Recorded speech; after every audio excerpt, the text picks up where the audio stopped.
I just want to take a minute to exercise my contractual right to embarrass Ilja a little bit. First of all, thank you all for coming to the first talk in our series in which members of the literature faculty will be speaking to the community of writers at Sarah Lawrence. And although I don't think he's here, I want to thank a member of the graduate writing program, a student in the graduate writing program, David Chiminello, who first suggested the idea of this series. Our speaker today will be Ilja Wachs, who's been teaching at Sarah Lawrence since 1965, and who's the author of a study of the novels of Charles Dickens called Dickens, The Orphan Condition. I want to mention that I was a student here in the 70s, and I studied with Ilja. And I remember thinking beforehand that studying with him would be good for my writing.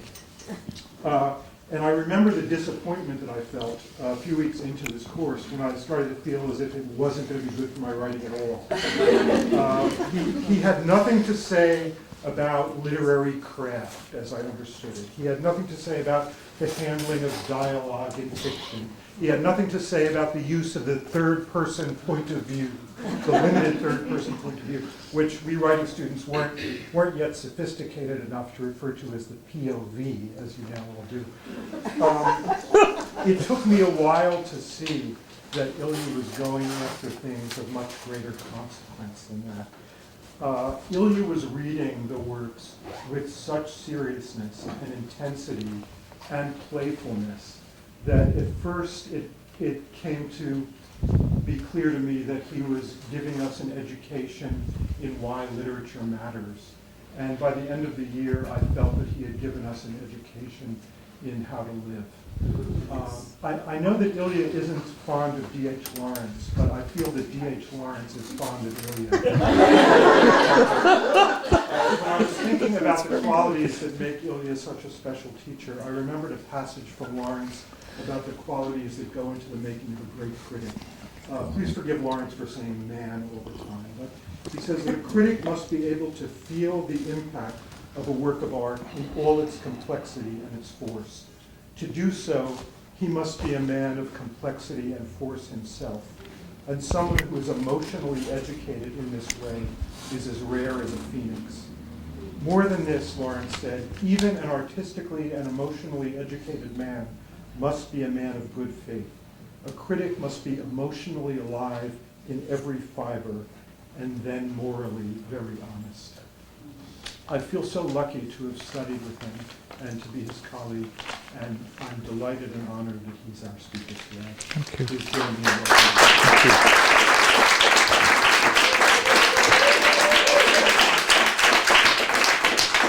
I think after that introduction, I should just leave. I feel very lucky to have Bryan here now as a colleague. I mean, there's something quite wonderful in having people who you've taught many, many years ago come back and be your colleagues. There's just a very moving sense of continuity that you get from that. And Bryan is a wonderful teacher and a splendid writer and a terrific friend. So thank you, Bryan. I hoped I counter-embarrassed you a little bit. You did. Good, I tried. All right. This is hard for me because I normally don't lecture. I teach seminars. I've never taught a lecture at the college, and I've never given a lecture, actually, except the senior, what is it called? The senior talk? Yeah, that I did, as Bryan did. But beyond that, I haven't done that. So, because normally I need a text between myself and you, and I don't have a text today since I haven't assigned one, but I'll try to do what I can.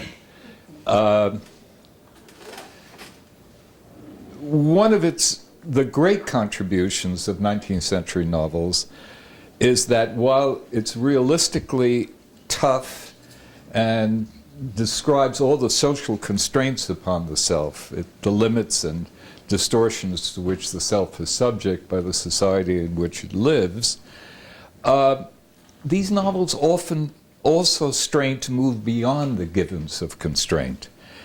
They struggle to suggest new human possibilities, harmonies and reconciliations of opposites that are in effect utopian in character.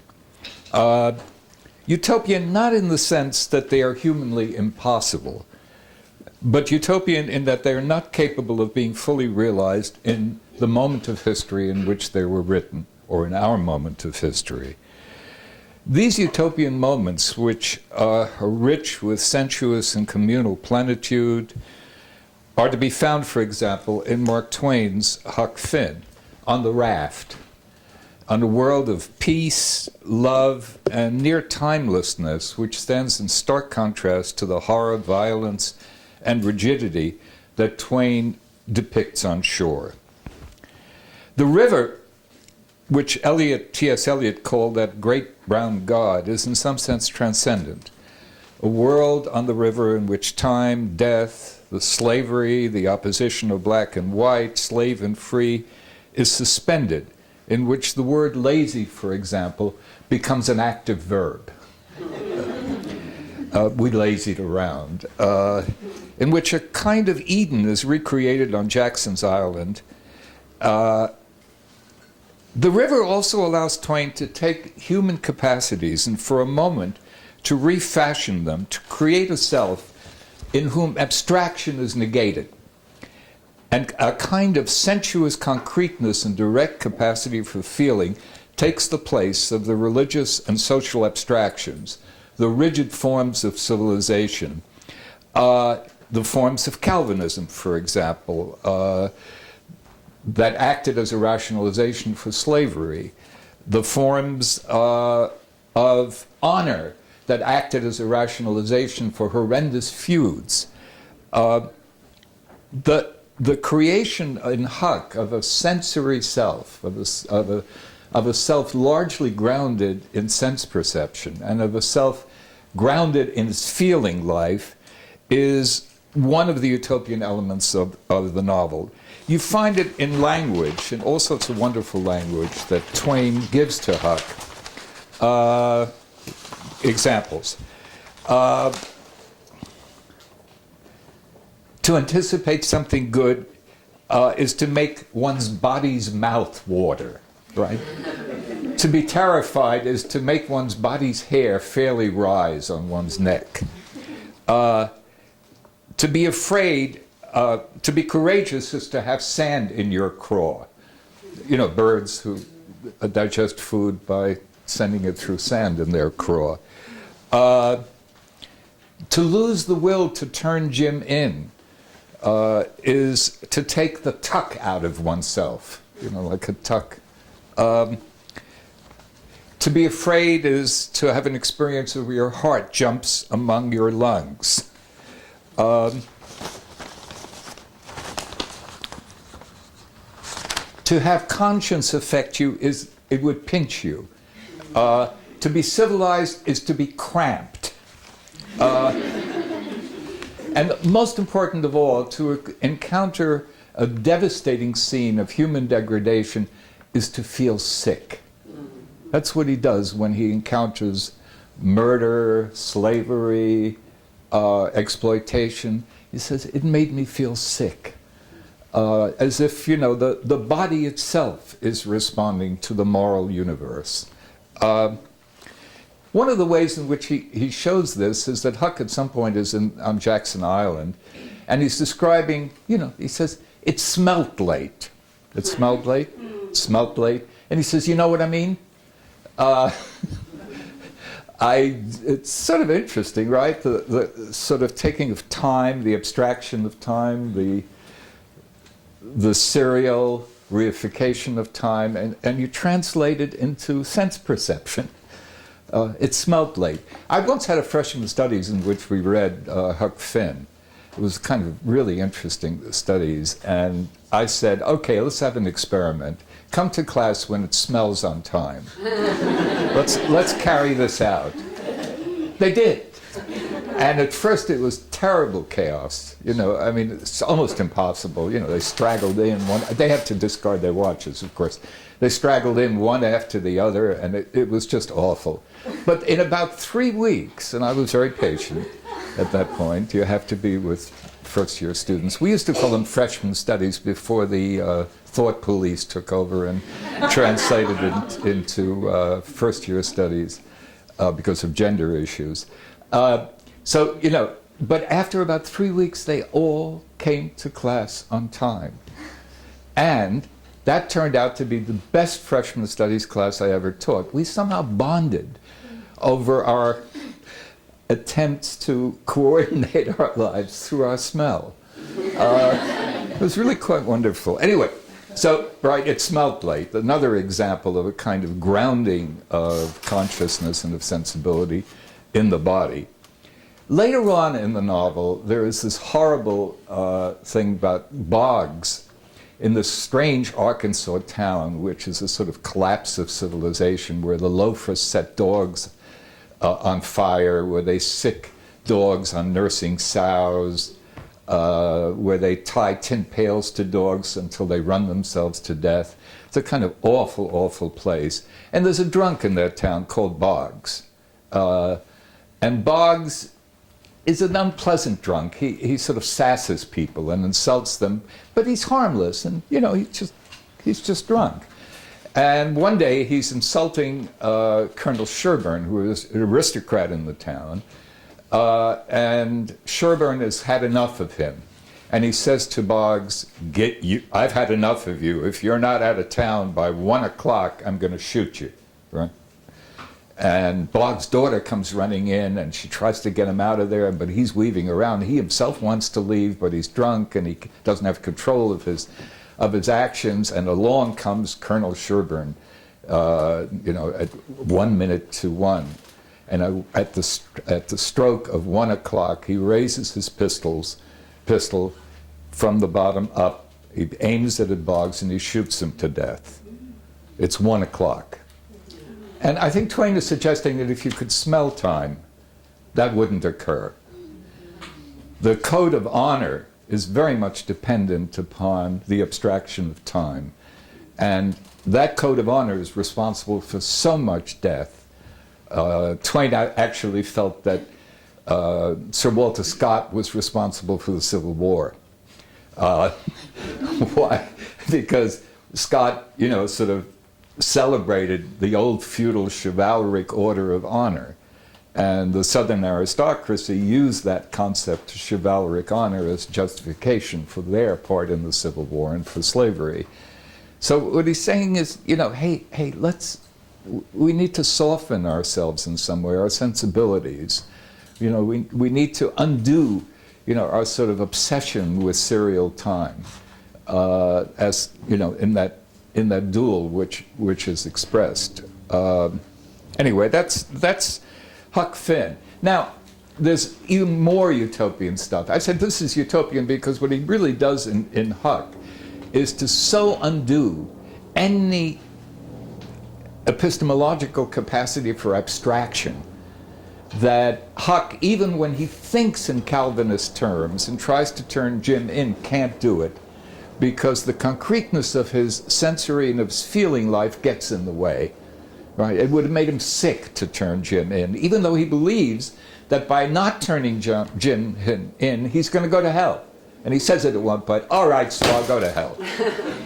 You know, I mean, there's the Calvinist ideology, which is a matter of reason and of consciousness, which he internalizes and believes in. And then there's that sensory and feeling life, which is so concrete and which subverts these ideas that are so dangerous in Twain's conception. There's also something interesting. Not only does he smell time, but but there's also something that goes on between Huck and mathematics. Huck says, I don't take no stock in mathematics. And that sounds interesting. And then you realize at one point he finally tells you how old he is when he visits Buck. And he says, Buck was my age, 13 or 14. Huh? Why not 13 or 14? Why 13 or 14? Answer is that there's something wrong about being too precise about quantity, about being too precise about what time it is, about being too precise what age you're in. And if you keep working those kind of standards of precision, sooner or later you're going to say, This is black, this is white, this is free, this is slave, and never shall the twain meet. Right? I'm sorry, that was a pun. Thank you, Carol. Carol recognized it. Anyway, I mean, it's really something. Again, I want to just read a little bit. Did I bring the Twain with me? Maybe I didn't. Yes, I did. Okay, I just want to read one little thing in the Twain to give you a sense of, again, of the utopic quality that Twain works with. This is, they're on the river. It's the last scene on the river. 2 or 3 days and nights went by. I reckon I might say they swung by. They slid along so quiet and smooth and lovely. Isn't that nice? It's beautiful. It's impossible, but it's beautiful. Time, becomes the river, right? You dip the abstraction of time into the sensuous flow of the river, and then 3 or 4 days swim by. They slid by. So smooth, so lovely. It's a very different order of experiencing time, and therefore it's a very different order of experience in general. And then he goes on. I mean, that's that wonderful idyll on the river where Jim and he are naked.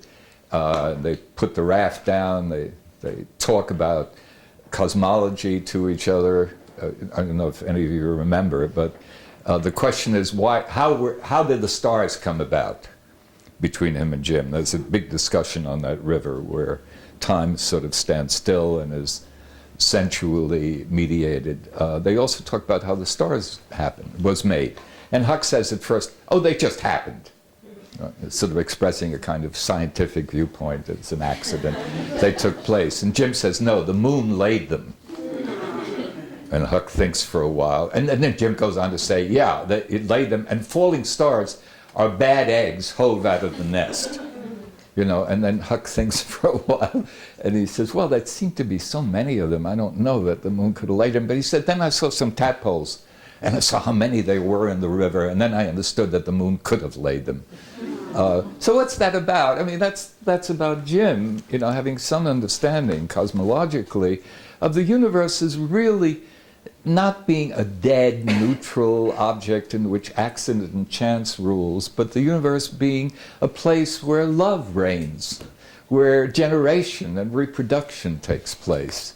It's a kind of wonderful pantheistic, animistic sense of life. And that's possible only on the river, where time is suspended for a moment.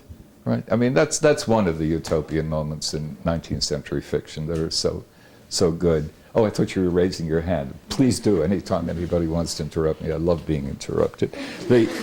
As my students will tell you. Another utopic moment, I think, that really is astonishing and is one of my favorites, again, where a writer is going beyond the limits, not of what is humanly possible, but what is historically and socially possible, is the great mowing scene in Anna Karenina, where Levin mows, right? Do you remember, some of you? It's an extraordinary moment. Levin went on mowing. The oftener he experienced those moments of oblivion when his arms no longer seemed to swing the scythe, but the scythe itself swung his whole body. The scythe was so conscious and full of life, and as if by magic, regularly and definitely, without a thought being given to it, the work accomplished itself of its own accord. These were blessed moments.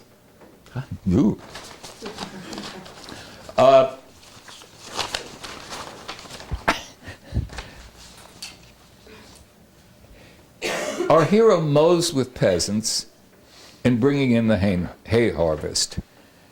In this scene, and I gave you a brief excerpt from it, it really goes on for about 6 pages, all sorts of antinomies and opposites are reconciled in a scene of ecstatic, sensuously and morally fulfilling communal, unalienated labor, a kind of working of oneself back to Eden. When you left Eden, you were doomed to what? Sweat, to work by the sweat of your brow and to give rise to childbirth and pain.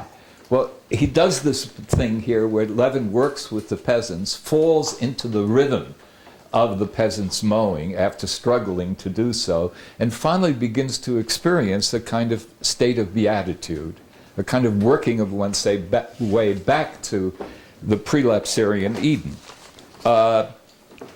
All the senses in this experience are purified and brought alive through the unalienated labor. Touch, smell, taste. It's also an overcoming of class distinctions between master and peasant. It's also an overcoming of the distinction between tools and the man, where the scythe takes on a life of its own, instead of being a dead object being wielded by a live human being.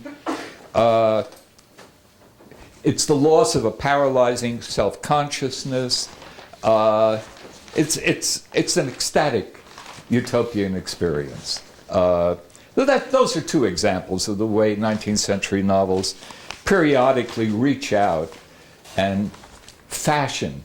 I hate to say construct, because that leads you to deconstruct, and and critics who regard life as an erector set, and so I won't do that. So that's part of what the 19th century novel does. Does many things. That scene, by the way, is also the reconciliation of play and work, of subject and object. It's really quite astounding. Now, I'm going to go. These are notes on the 19th century novel. Okay, there's no unity here, but that's all right. There's often no unity in 19th century novels, so I'm just paralleling them. 19th century novels are anti-positivistic. By that I mean, if you take the issue of money, for example, the approach of economists in the 19th century, and even today, is to say, what's money? Well, it's a medium of exchange, right? That's what it is. It's neutral, it's a medium of exchange. But not for 19th century novelists. In 19th century fiction, money is loaded. In Crime and Punishment, for example, every exchange embodies all sorts of money, of human issues and feelings: humiliation, power, castration, sexuality, rage, generosity, love. In Dostoevsky, money is experienced in the deepest and most intimate recesses of the self. And that's what 19th century novels do. They take reified concepts like money, they bring them alive, and they expose the intense human feeling that is embodied in them. In Dickens, money. Oh, you know Dickens' life, in which he was proletarianized and abandoned as a child, made to work in a blacking warehouse, made to support himself at the age of 10, so that money was a crucial part of his experience as a human being. And when he does marvelous things, when David Copperfield, for example, runs away from his warehouse, it's a very autobiographical novel, he undertakes this epic journey to his aunt, where he thinks he'll be rescued from this proletarian existence. And as he walks, he has no money with him, so he takes pieces of clothing and he keeps pawning them in various pawn shops along the way. And of course Dickens, who has a marvelous sense of humor, has him say, "I was afraid by the time I got to my aunt I'd be naked." So he keeps discarding articles of clothing. And he meets first a pawnbroker called Dollaby. And he offers Dollaby his waistcoat. He wants to pawn it. And he says to Dollaby, "Can you give me a fair price for it?" And Dollaby looks at him and he says, No. He says, "Can't be buyer and seller too." And then he provokes him into, so bargaining, right? And by that very small moment, which has to do with money, and it's very important, Dickens, articulates his sense of what the social world is really about. It's impossible for a child to expect an adult to be fair and to be generous. The marketplace has invaded everything. Everyone's consciousness is full of the marketplace, the way it is today, right? I mean, it's really intense. And that's the world that David has to contend with. A little bit later, he meets a very drunken, crazy pawnbroker, and he tries to pawn his jacket. And the guy he says, "All right, they agree on the price," but the guy then retreats to his house and won't give David the money. except every few minutes or every hour he comes out with another pence and gives David a pence and then goes back and David has to wait. And every time he comes out he says, "Garoo, garoo, garoo, my heart, my liver, my lungs, my limb."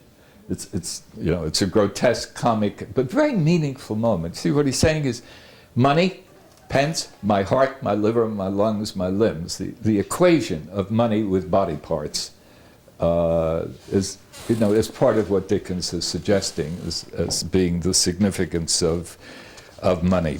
And then there are wonderful things like when he's poor and a child in the wine warehouse. The issue comes about, he makes 14 pence, I think, 18 pence a week, and he always falls short at the end of the week. Why?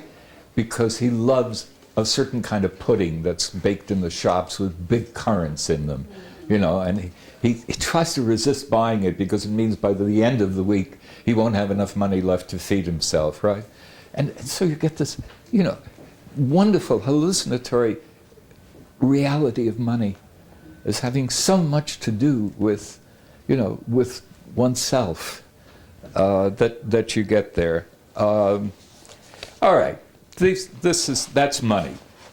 Another characteristic of 19th century novels, they deal with money and they refuse to reify money. They insist upon making money human and alive and relevant. Another characteristic of theirs is they all almost end badly. They have bad endings, perfunctory endings, sacrificing probability to a happy ending, indifferent endings, not balanced. You wonder why. These are great novels. Why do they end so crappy? They really do. They're just bad. I mean, if you think of the ending of Huck Finn, which is about Tom and Huck freeing a free man, that's awful. If you think of the way Austen ends her novels, suddenly appearing in the I form as a novelist and tying everything up and resolving things in almost a lackadaisical, indifferent, and playful way, destroying the illusion of reality by ending, you begin to wonder what the hell's going on, that the novels are so bad. Well, I think it really has to do with the fact that 19th century novels are only in a limited way, the 19th century novelist only in a limited way conceives of himself as a narrator, as creating narratives with a beginning, a middle, and an end. That's not the deepest level of his teleology, of his purpose. It's rather the creation of a world that the 19th century novelist is about. Now, a world, unlike a narrative, doesn't end, right? It just doesn't, or hopefully it won't happen, right? So the endings suffer because of this division in the novelist between wanting to write a narrative with a beginning, middle, end, and wanting to create an endless world.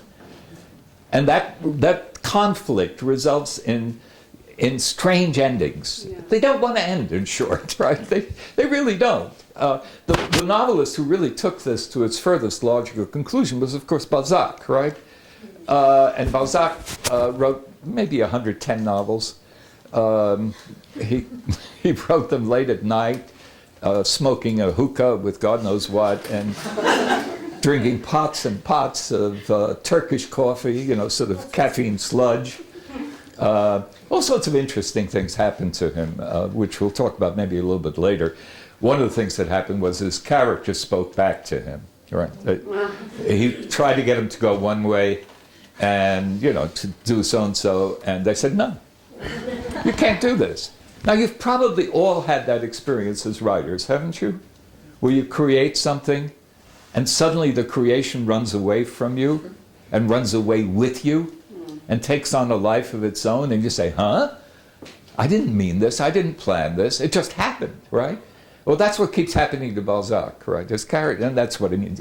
Now, because of the coffee and the hookah, he suffered from auditory hallucinations, so they talk back to him. If you see, he died of coffee poisoning. He really did. Really? I track what novelists die of. It's one of the things I do. It's fun. Dickens, for example, died of reading out loud. No. Ilya. Yes, he did. What are you saying? I'll say. What happened was that after, in his 50s, he was suffering from heart disease based upon kidney failure. And his doctors, he used to give readings out loud, right? And he was a great actor. He directed amateur theatricals. He was a fantastic actor. But in these readings, he tended always to choose works, scenes from his own work, and he tended to choose the most violent possible scenes. For example, in Oliver Twist, of Sykes beating the prostitute Nancy to death with a huge club, right? Something about that turned him on. So here we go, right? And he couldn't stop giving these readings because they made him a lot of money, and given his early experiences as a child, he never had money enough.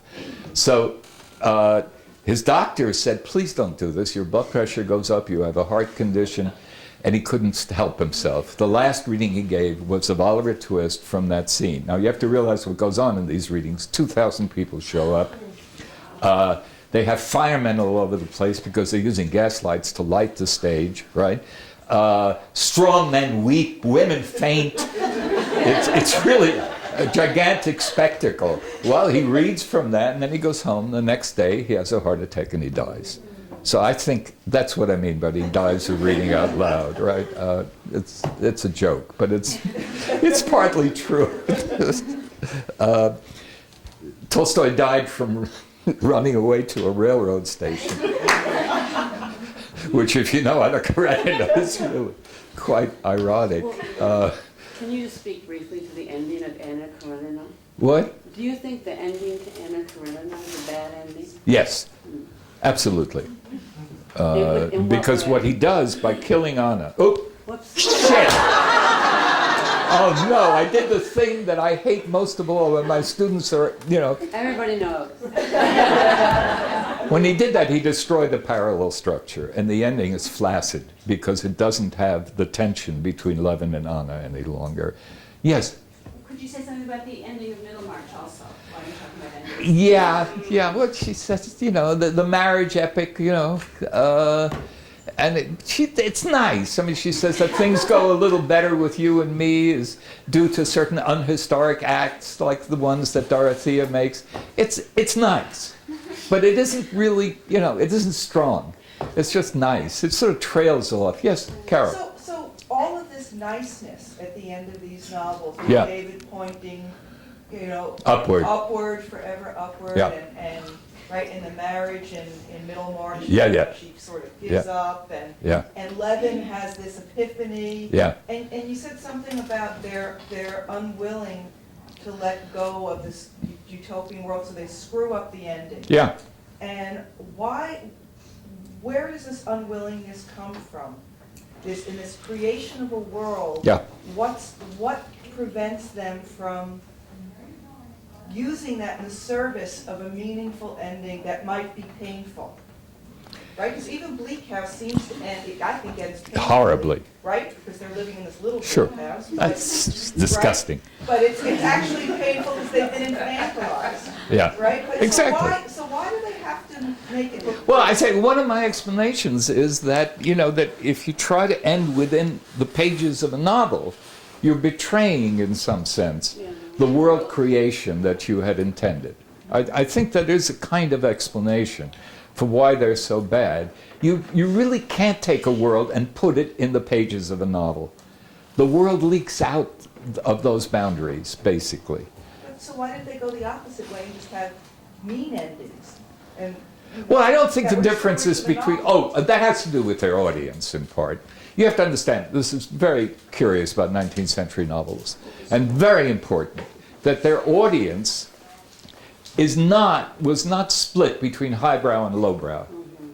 They had a mass audience, right? Tolstoy, Dostoevsky, Dickens, Trollope, George Eliot wrote for thousands and thousands of people. They wrote serial publication, all of them, right? And which result, I'm sorry, I'm beginning to schiz off, but what I'm doing is I'm free associating instead of following my text. I hope you don't mind. They wrote for serial publication.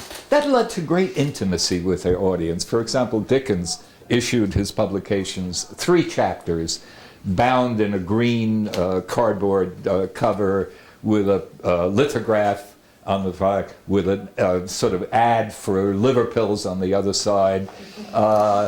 And, you know, he'd issue these every month for the most part, for most of his novels. And the paterfamilias, the father of the family, would run to the newsstand, buy it, and come home and read it to the children and to his wife, right? So you get this very intimate thing going on where your audience is there all the time while the novel is actually being produced in a certain way. Every once in a while that ran him into trouble. For example, he wrote a terrible novel called Old Curiosity Shop, which is lugubrious, sentimental, and it's really awful. And it has a heroine in it, Little Nell. And Little Nell has a gambling grandfather. She's an orphan, she has only a grandfather left, and he gambles away all her money. And she's being chased by a dwarf, by Quilp, a dwarf who eats hot shrimp with the tails on, and who drinks burning rum without gagging, right? And he's chasing her. And so he's sort of, he's sort of body and she's spirit. I mean, it's awful. It's one really lousy Christian novel. It's terrible. And so he writes this in serial publication. And of course, his audience gradually, as the months wear on, begins to become aware that Little Nell is going to die. That's part of the novel, her sacrifice, right? And they can't stand it. So they start haunting him in the streets. And they catch him, and they say, Dickens, please don't kill Little Nell.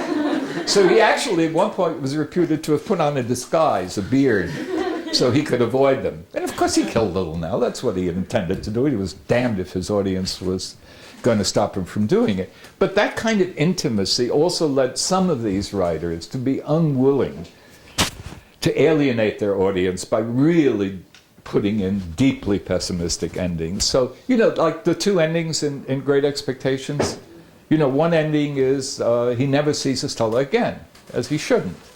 She's a bitch, and, and he's been deracinated in so many ways, right? He really has.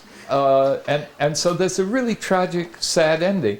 So Dickens reads it out loud to a friend of his, Foster, and Foster says, your audience won't stand it. You've got to do something here. So he says, all right, he says. And he puts in a line saying, there was no shadow of a parting any longer between me and Estella. Yeah, a sop to your audience. I mean, there's just that kind of, there's a sort of strange, wonderful informality about these novelists. Anyway, they wrote for a mass audience. And I think this is very important. They were not alienated modernist writers, right? Why is it so important? Because that mass audience, they could do 2 things simultaneously. They could write very subtle, complex novels that require lit crits to analyze them on the one hand, and on the other hand, these same novels were wholly accessible to their public, right? And that's an amazing thing, which can't be repeated in the modern world. You don't have great literature that's wholly accessible to a public.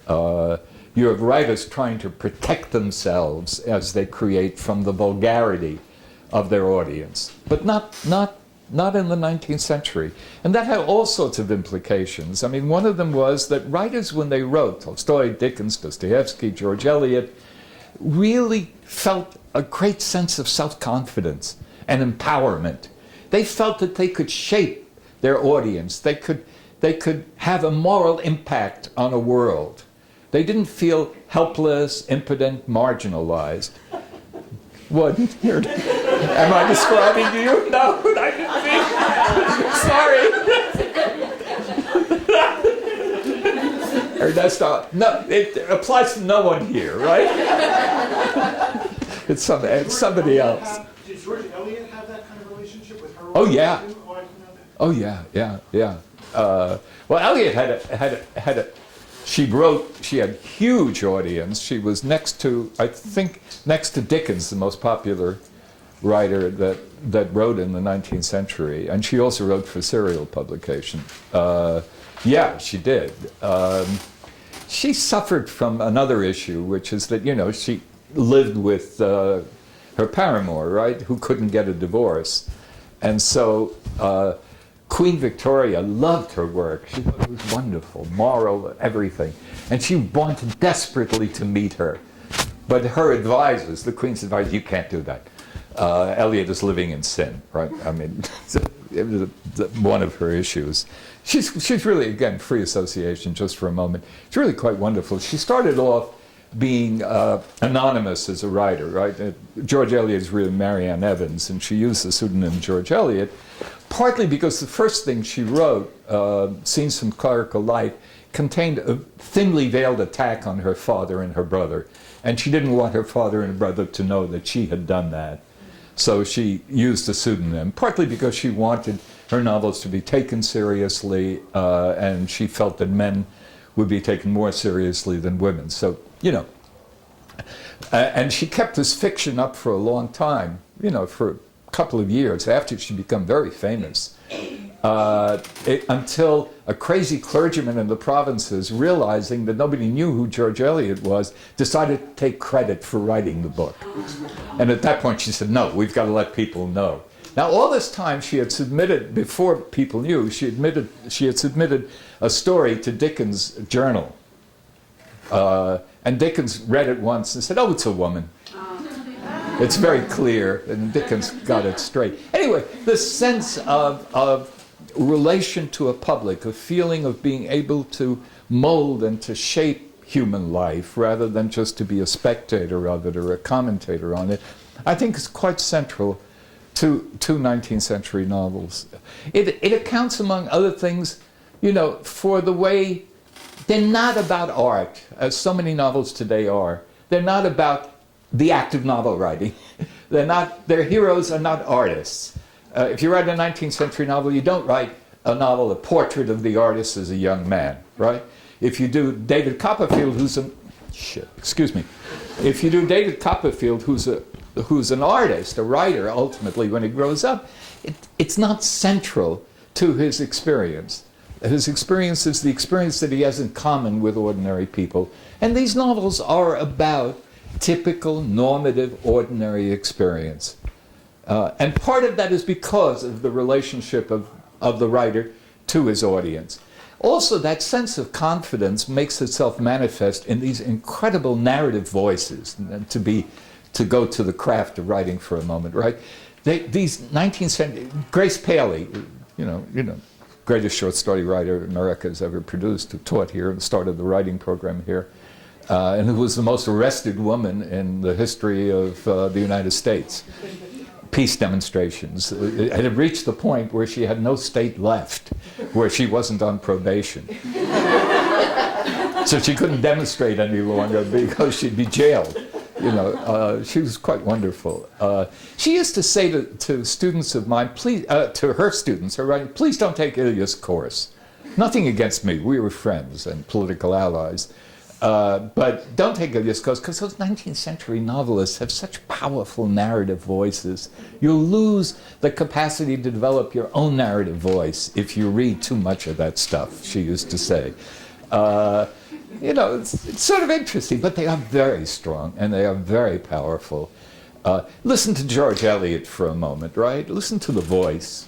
And they think nothing of breaking out in the middle of a novel and talking in their own voice and being prophetic and teaching an audience and preaching to an audience. There's nothing the matter with that from their standpoint. You don't have to constantly sustain the illusion that this isn't being written and that there's no audience in a 19th century novel, I think. But listen to her for a moment, if I can find it, which may not be the case.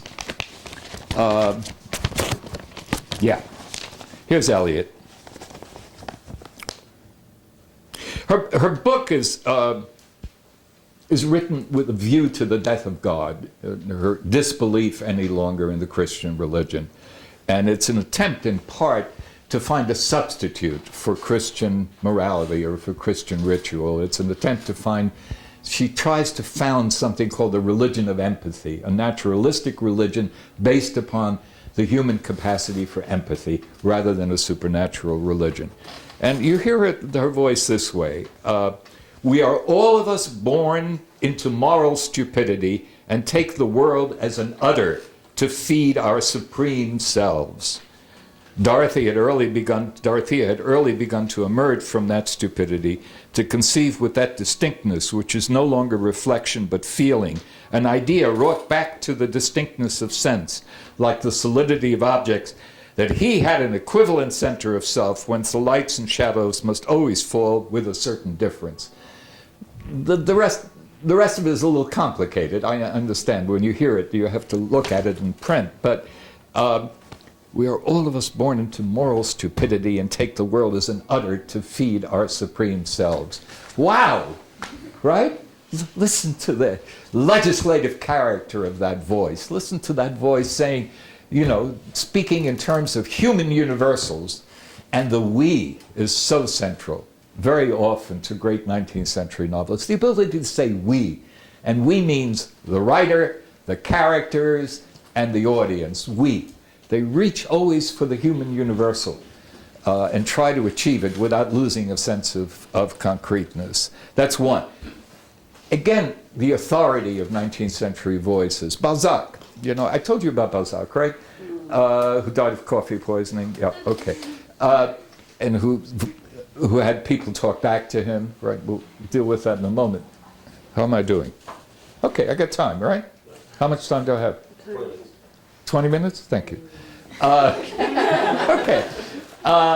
Going back to Balzac. You hear Balzac's voice in Cousin Bet, if I can find it, which I probably can. Yeah. The confidence that they often have in simply summing up a historical moment, in getting at its essence. You hear him speaking of the bourgeois monarchy of Louis Philippe in Cousin Bet.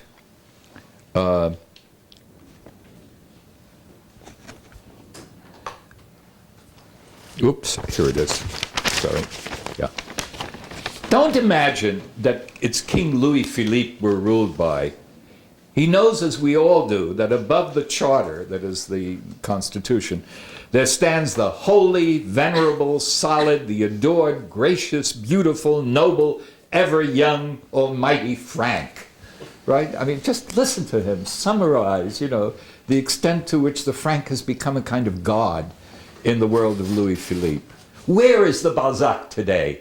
I mean, if you think of what's happened in the last 2 years, Ponzi schemes, the collapse of the financial industry, you know, the total limitlessness of human greed in this economy, where is the great writer who tackles that head on? You know, it's the great theme of our time. It's already been done, of course. Dickens did it in Little Dorrit with the financier Myrtle. You know, he loves doing that with names. You know what merde is, right? In French, it's shit. So he calls his financier Myrtle. George Bernard Shaw insisted that it was the most radical socialist novel that he knew. That's ridiculous. It's not. But it's a brilliant dealing with a Ponzi scheme financier. And Trollope did it also with The Way We Live Now in his novel. So these novels did that kind of thing. And it's sad that no great writer is tackling themes that big and that's central to our common historical experience at the moment. And I wish it would start happening again. Because, you know why? Because if we don't, we leave an analysis of our common human condition to the goddamn social scientists. And that's not a good idea. It really is not. I mean, their way of knowing is fractured, is specialized, and it's reified. I mean, what you need is the novel. What you need is the human imagination bringing the truth alive. You don't need to absorb the truth in a dead, reified form. You need the truth, you know, expressed in a grandiose act of the imagination, in which these writers were able to do. That's the way the truth is really disclosed. You know, oh well. Sorry, I got excited. What were you going to say there? I forgot. I'm old. Well, what writer do you think comes closest to that? I don't know. Who do you think comes closest on that stuff? Yeah. I like Philip Roth very much, but, you know, and he does have a large scope periodically. Huh? Oh, I hate Bellow. Not only is he a political reactionary of the worst order. Forget about his politics. Okay, yeah, you should forget about politics. But, no, he's right, because one of the characteristics of, of 19th century realism is that the work consistently transcends the politics. I think Bellow fits that mold. Yeah, maybe he does. He has a large ambition in any way. I find his work cold. Humanly. Not Artie March, no. No, okay. Well, I don't know modern literature that well. I talk as if I do. Marquez. Oh, Marquez, I love. Love in the Time of Cholera is one of my favorite books. Anyway. Okay. Other things about 19th century novels. Bad endings, they're fat. Karen Lawrence actually taught a course, apparently, in California called Fat Books, in which every book that she read had to be 1,000 pages or longer. And these books are very fat. If you ask why, there are people who actually believe they were paid by the word. I had somebody in my class say that recently, and he had to read David Copperfield, which is about 1,000 pages, and he was getting very tired. And so it's a sort of nasty comment. Yeah, that's long, It's long because he was paid by the word. No, he wasn't paid by the word. But the length is an issue, and it's interesting to speculate what it might be about. If you think of 19th century novels as being, and this has to do with a very interesting conversation that Bryan and I once had at dinner in the president's house, where I, to be a little bit provocative, said, no great novelist can be a vegetarian. This was after I ordered the vegetarian. That's right. And I love it. I really didn't realize you were a vegetarian. Honestly. I was, but I stopped. Okay, good. My daughter was once too, and she stopped. I was trying to say something. I should have said no great 19th century novelist could be a vegetarian. That would have been a little better. And what I meant by that is that kind of fastidiousness that says, I will take this into myself, I will not take this into myself, right? I will let this come out of myself, I will not let that come out of myself. You can go both ways, so to speak. That kind of fastidiousness is really foreign to the 19th century novelist, who is omnivorous. He swallows everything he possibly can get a hold of. The body, class, sex, psychology, nature, money, anything he clothes, anything he can get a hold of. His craving for the greatest fullness of reality is so profound, right, that he swallows everything and then recreates the world. Now, if you were God, and it was your job to recreate the world, and you had to include all these levels of reality, wouldn't you need a lot of time and space in order to do it, even as God? Well, that's why these novels are so fat, because they are so incredibly inclusive, because they're trying to create a world, and the world is complex and has so many different levels of reality, and they're not willing to compromise on that world creation. So they become very long as a consequence. So, Ilya, what about Joyce? But I mean, another fat novel, right? Another. Is that Karen? Yeah. Oh, hi, Karen. How are you? No comment. No, really, but I mean, the What? ambition doesn't necessarily stop with it. No, that's true. But actually, And Joyce... reading everything and expelling everything and welcoming everything would be as true of Ulysses. I won't mention Finnegans Wake, but of Ulysses, which is my favorite. Joyce may well be a 19th century novelist in disguise. That's Karen. He is both a Victorian. Exactly. modernist, No, there is a and real continuity there, as there is, for I agree. example, in Portrait of the Artist as a Young Man. Yeah. It's inconceivable without David Copperfield. I mean, it's really built on the Bildungsroman and the treatment of childhood by David Copperfield in so many ways. Anyway, wait. Now she's thrown me a loop. All right, that's all right, Karen. It's fine. It was your course. It was Karen's course that was Fat Books, of course. Yeah. Okay. Now what else about 19th century novels? Yeah. Many, many things. They're full of self-contradiction.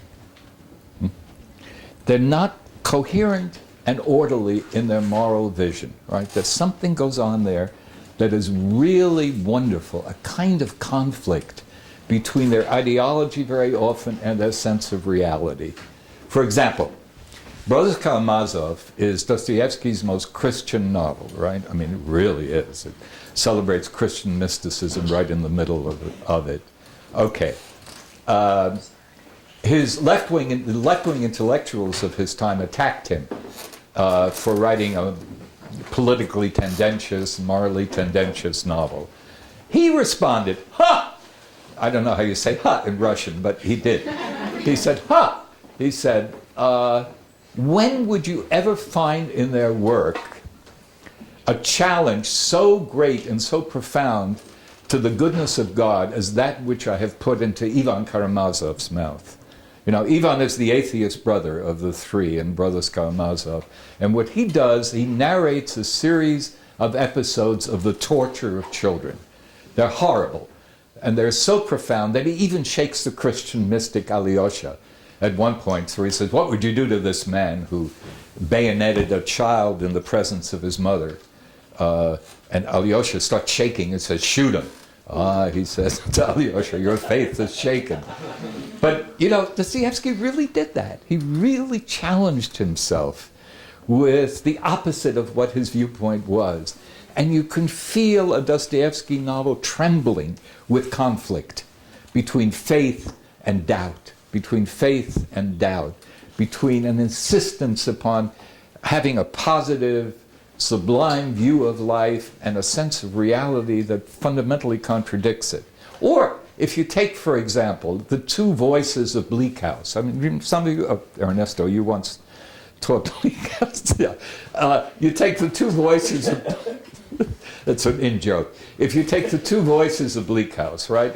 It's very interesting. It's the only 19th century novel that has two narrative voices. An I voice, again, crafted fiction, and a third-person voice, right? But they are profoundly different. Esther, who is the I voice of the novel, is an orphan, a modest, humble, self-delimiting girl, young girl, who always serves other people, who is concerned with their welfare, right? And who narrates in such a way as to take account of the complexity of every human being. That's Esther, right? And Esther writes the beautiful English sentence with a subject, a verb, and a predicate, and never departs from that. And Esther says to her audience, she says, I'm not very smart. This is self-deprecating. I'm not very smart, but my understanding quickens whenever I love someone. What she's saying, in effect, is that I'm not going to narrate or understand the world through anger, even though I've been abandoned and orphaned. I can only understand and narrate the world through affection and love. That's one narrator. The second narrator is absolutely wild. A third person who's not a character in the novel as Esther is, right? But who's wild, whose rage against the world is profound, and to whom Dickens gives every weapon of the imaginative novelist possible to express that rage against the world, even up to the point of where he wants to indict the political authorities for their failure to ameliorate the human condition. Where he starts calling them coodle, boodle, doodle, and foodle, and then, not being content with this, a little bit later calls them chisel, mizzle, pizzle, and fizzle, right? I mean, a kind of, satire that totally dehumanizes them in order to express the rage that third person feels. Now, these two voices are never reconciled. That is, there's no resolution of the fundamental conflict by which they see the world. None. The novel ends with both voices still very real and very contradictory to each other. And that's one of the characteristics of 19th century fiction. Henry James called 19th century novels that loose, baggy monster, which is very nice. I think it's partly true. I don't know about the monster part, but certainly, well, if you take the length, but certainly loose and baggy is often the case. And part of that loose bagginess involves, when you read a 19th century novels, you can sometimes feel, or at least I do, this is a little bit crazy, so don't listen to this too much. You can sometimes feel that the novels are still alive. That, if life means experiencing conflict and contradiction, and I think it does to a very large extent. These novels are still alive. You can feel the process by which they're written, and you can feel the conflicts that are still in them, that are still expressed in them in all sorts of ways. Those are just two examples of radical conflict and radical contradiction in 19th century novels. There are legion. I mean, if you look at that Victorian novel of Jane Austen's, Mansfield Park, she writes this beautiful novel, this wonderfully optimistic, playful novel that integrates all human capacities, Pride and Prejudice, right? I mean, everybody loves it. Partly because everything turns out wonderfully, and there's no contradiction. The human condition is integrated and is happy. And then she writes Mansfield Park, which is humorless and Victorian in its character. But even there, you see the conflict. You see two characters, Mary and Henry Crawford, both of whom are denigrated in some way, both of whom contain elements of Elizabeth in Pride and Prejudice. They have a sense of humor, they're sexy, they're playful, right? And these characters are ultimately disposed of at the end of the novel. They don't get to marry the person they want to marry, which is terrible in an Austen universe. If you can't do that, you can't do anything. Okay, but throughout the course of the novel, you begin to realize that although she is condemning them because it's a Victorian novel, she's also in some way articulating who they are with a kind of vivacity, lifelikeness, and animation that she gives to none of the other characters. And that tells you that she still hasn't resolved. She still hasn't fully absorbed the Victorian denial of the kind of paganism of Pride and Prejudice, that the conflict still exists. And it still exists because the next novel, Emma, comes back to life again. Emma, again, is a living character with intense human capacities. So how much time have I got left? I think I'm getting tired, too. But what else do I want to say about 19th century novels? I might say one or two things quickly more. Self-contradiction. Yeah. Form and content. A very interesting relation between form and content. Take Crime and Punishment, for example, right? There is no novel which depicts the human condition as worse than Crime and Punishment. Human beings are impoverished, they suffer, there is no human community, there is no safety net. Dostoevsky, in spite of being a Christian, empties the world of priests and of confessionals, so you have to go to a pub in a drunken state in order to confess to someone. It's a horrible, horrible world of alienation, of isolation, of suffering, right? But then you look at his form, and you realize that Dostoevsky writes in such a way that he's always doubling or tripling his characters, either fully as a whole, he doubles or triples Raskolnikov and Marmeladov, he triples the prostitute Sonia and Raskolnikov's sister Dunya, or he takes parts of characters and he mirrors them in other characters. That's the way he writes. And then you realize, isn't this interesting? On the one hand, he's depicting a world in which there is no sense of community, and on the other hand, formally, he is describing and articulating a plot and characters in a narrative who constantly reflect each other. So that at the level of form, he's kind of creating a human community that totally contradicts and redeems the horrible world that he is describing substantively.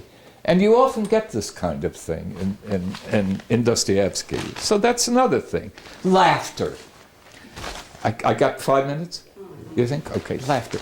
There is no more hilarious world than the world of the 19th century. The phenomenology of laughter, of different kinds of laughter that you can find in 19th century novels is extraordinary. From the wonderful cutting ironies of Jane Austen to things like George Eliot writes, young men's consciousness is chiefly made up of their wishes. The kind of attack on the narcissism of young men. I mean, that's incredibly funny. And it's all over the place, and including the belly laughs that you can get from Twain, and certainly from Melville. When Melville writes, to write a mighty book, you have to have a mighty theme. He says, you cannot write a mighty book about a mouse. Choosing a whale in place of a mouse.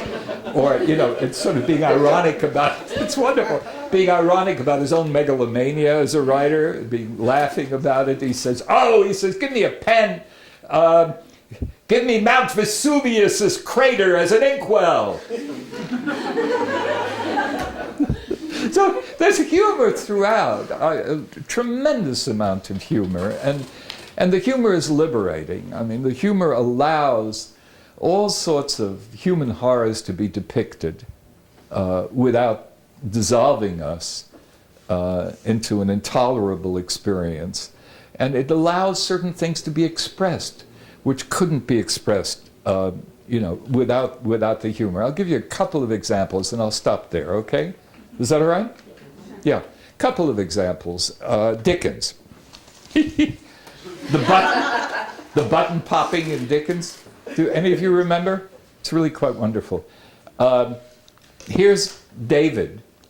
His mother is marrying the mean Mr. Murdstone, who's going to ultimately kill her, not literally murder her, but kill her through deprivation of love and through his harshness and coldness. And David is suffering this terrible Oedipal defeat, right? And he turns to Peggotty, the servant, right? The buxom servant. Let me see if I can find it. And she hugs him a lot. And he relies on these hugs to sort of compensate him for the coldness of the world and the deprivation that's taking place. So you hear this. Peggotty, opening her arms wide, took my curly head within them and gave it a good squeeze.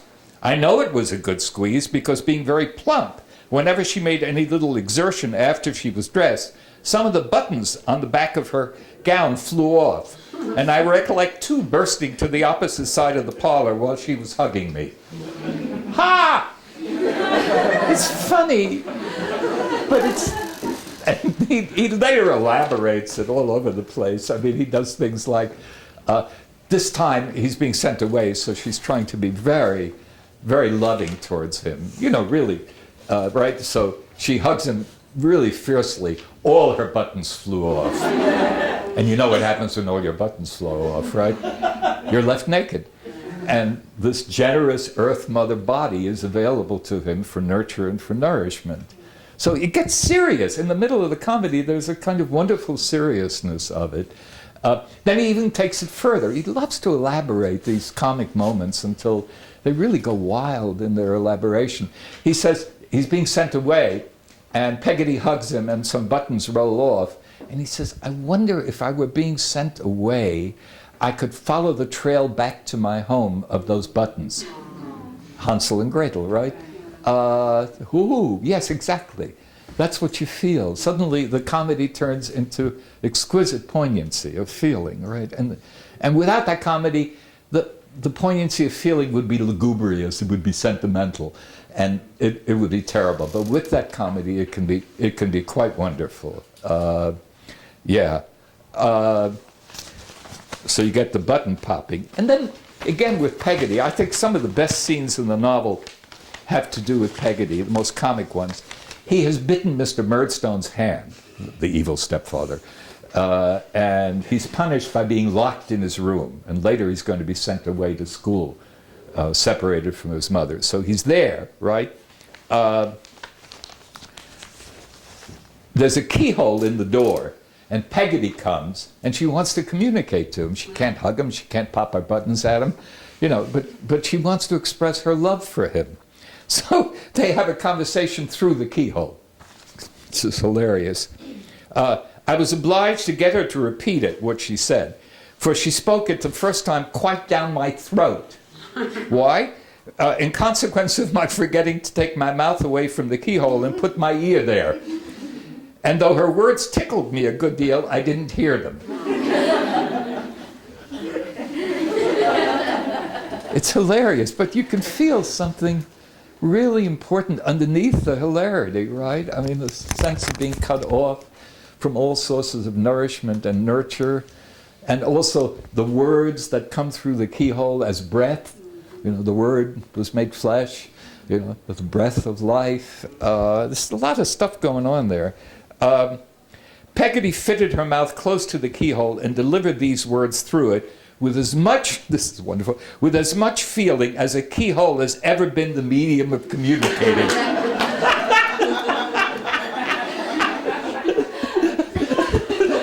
It's an exceptional keyhole. It's a keyhole that has never been rivaled again.